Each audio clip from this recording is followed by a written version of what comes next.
Pacientes, ¿cómo se encuentran? Espero que muy bien y que no estén de dragones, porque miren, los tengo bien vigilados, bien vigiladas, canijas, ya me di cuenta de que andan haciendo travesuras y quieren echarnos la culpa a nosotros. Pero hablando de alimentación y de las complicaciones que pueden desencadenarse con desórdenes, justamente hoy voy a tratar un tema que es bastante intrigante, ya lo verán. Y la pregunta es, ¿los pacientes que tienen lupus y alguna otra enfermedad de tejido conectivo relacionada sangran o se trombosan? Y pues de hecho, en realidad pueden suceder ambas cosas. Y lo más interesante es que el mismo paciente puede presentar en algún momento de su evolución una hemorragia o un sangrado o bien una trombosis.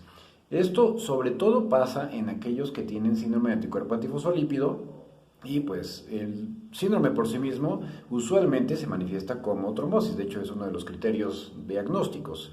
Pero cuando hay ciertas situaciones, como por ejemplo la trombosis de vasos muy específicos que incrementan la presión de manera importante, puede llevar al desarrollo de hemorragias, o bien si también se asocia a el HIT, que es una trombocitopenia inducida por heparina, que en algunos pacientes llega a acontecer en el contexto de un síndrome anticuerpo antifosfolípido, especialmente con las heparinas no fraccionadas, y pues eso los lleva a la hemorragia.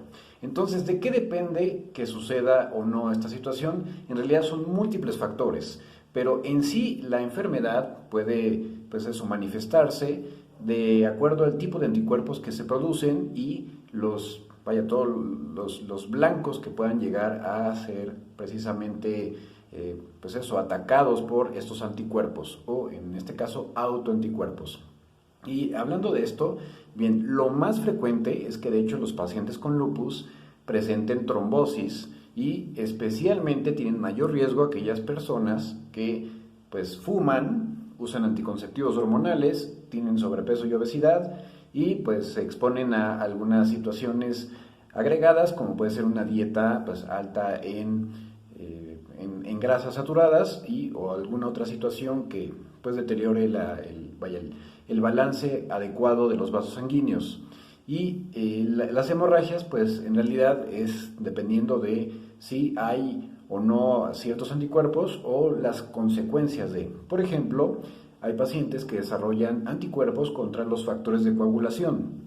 Y esto, bueno, cuando hay factores de coagulación que obviamente pues estos anticuerpos disminuyen sus concentraciones dramáticamente, pues obviamente se presentan las hemorragias.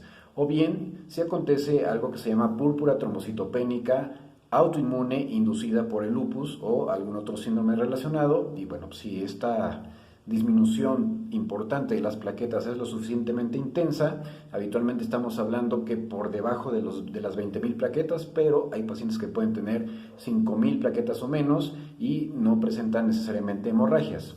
Sin embargo, este es un síndrome asociado al lupus que sin duda alguna se manifiesta principalmente con la presencia de hemorragias. Y hablando de esto, ¿cuáles son los datos muy importantes que se deben de tomar en cuenta? Es la presencia de petequias o de púrpura. Las petequias, pues esos son puntitos así como lunares rojos que pues no están elevados y cuando se presionan con un cristal, un portaobjetos, se mantienen de hecho intactos, vaya, no se borran. Esto lo diferencia de una telangiectasia o de algún vasito que pues esté, digamos, sobresaliente. Entonces, estas que son literalmente manchitas de sangre se llaman petequias. Cuando son de mayor tamaño se llama púrpura. Lo que nos debe alertar drásticamente es cuando la púrpura se presenta en la boca o en la lengua, porque esto habla de que la disminución de las plaquetas es muy, muy importante. Y en cuanto a otras cosas que pueden también llevar al desarrollo de hemorragias y que puede eso venir en contexto con el lupus, sobre todo en pacientes que tienen además síndrome anticuerpo antifosfolípido, es obviamente los efectos adversos de algunos fármacos, como puede ser el uso de aspirina o de algún antiagregante plaquetario como el clopidogrel, o si se usan juntos, así como también obviamente el empleo de heparina cuando no se hace de forma correcta o no se lleva a cabo de acuerdo al peso del paciente, o hay algunas otras cosas que se asocian. Y obviamente también aquellos que están anticoagulados pues tienen mayor riesgo de presentar hemorragias, sobre todo si se sobreanticoagulan, y esto se debe principalmente a variaciones en la alimentación. Por eso es muy importante ser muy disciplinados y mantener una alimentación balanceada, y dependiendo de si están tomando o no anticoagulantes, pues una dieta que no interfiera con los anticoagulantes, o bien que se mantenga de manera constante para que no haya pues este problema potencial de presentarse una hemorragia por una sobreanticoagulación.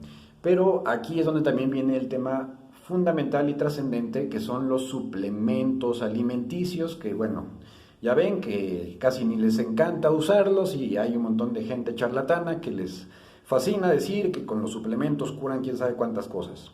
Pues fíjense qué interesante, porque incluso cosas que parecían muy buenas, y bueno, de hecho son muy buenas, como el omega 3 en cantidades, pues vaya, desmesuradas, es decir, cuando un paciente consume más de 16 gramos al día, incluso arriba de los 6 gramos, ya se pueden empezar a presentar estos problemas de este tipo de ácido graso, que es el que se encuentra pues justo en las cápsulas de aceite de pescado o de krill.